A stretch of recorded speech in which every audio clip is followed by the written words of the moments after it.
Imagine losing your father at just 8 years old. Today we're exploring the life and work of Silvia Plath. Sylvia Plath was born on October 26 in 1932 in Boston, Massachusetts. Her father, Otto Plath, died when she was only 8 years old, and this traumatic loss became a central theme in her poetry. Silvia was a brilliant from a young age. She published her first poem at just 8 years old.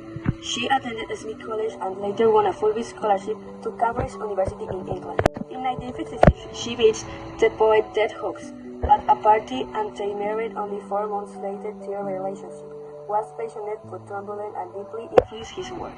Did you know? Plath struggled with depression throughout her life as attempted suicide multiple times, but she channeled this dark experience into her poetry, creating some of the most powerful and honest verse in literature. Tragically, she dies in 1963 at only 30 years old, but her writings ended here. In 1982, she became the first poet to read the published praise of his mostly. Silvia Plath revolutionized poetry with what we call professional poetry, a style that's deeply personal, raw, and honest, while other poets of her time wrote about nature and beauty in traditional ways. Plath wrote about taboo subjects, mental illness, death, anger, and family identity. Her style is characterized by vivid, visceral imagery. She uses disturbing but beautiful metaphors. Intense emotional expression, nothing was held back. Personal experiences has subject matter. Her poems were like reading her diary. Powerful figurative language, complex metaphors, and symbolism.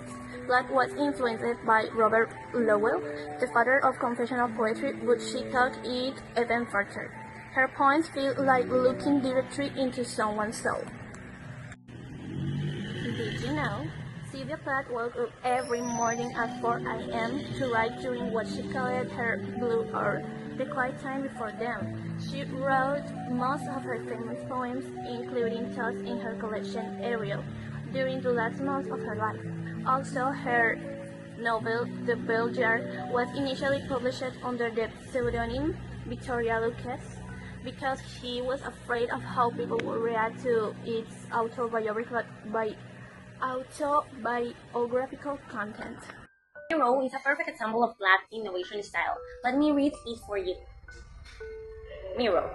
I'm silver and sad. I have no preconception.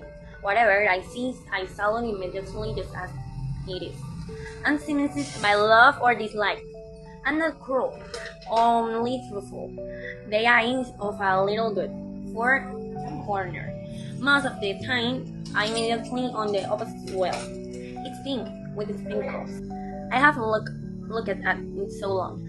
I think it is a part of my heart, but it flickers. Faces and darkers separating us and over. Now I'm late. A woman bends over me. I screech and my visage for what she released. Then she turns to all those layers. The candles over the moon, I see her back, and reflect it faithfully. She rewards me with fear and agitation of hands.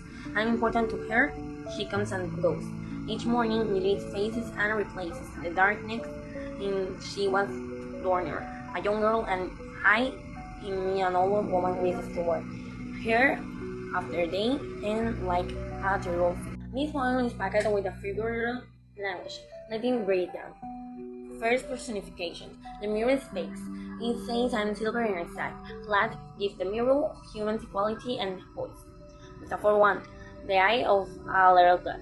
The mirror compares itself to a god because it shows truth without judgment. Metaphor 2.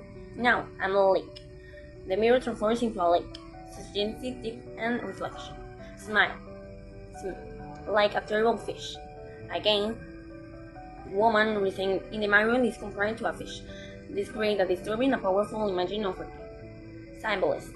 The mirror represents truth and reality. The woman searching in the symbolism of our struggle with again and identity. The poem is about again, truth, and how we see ourselves.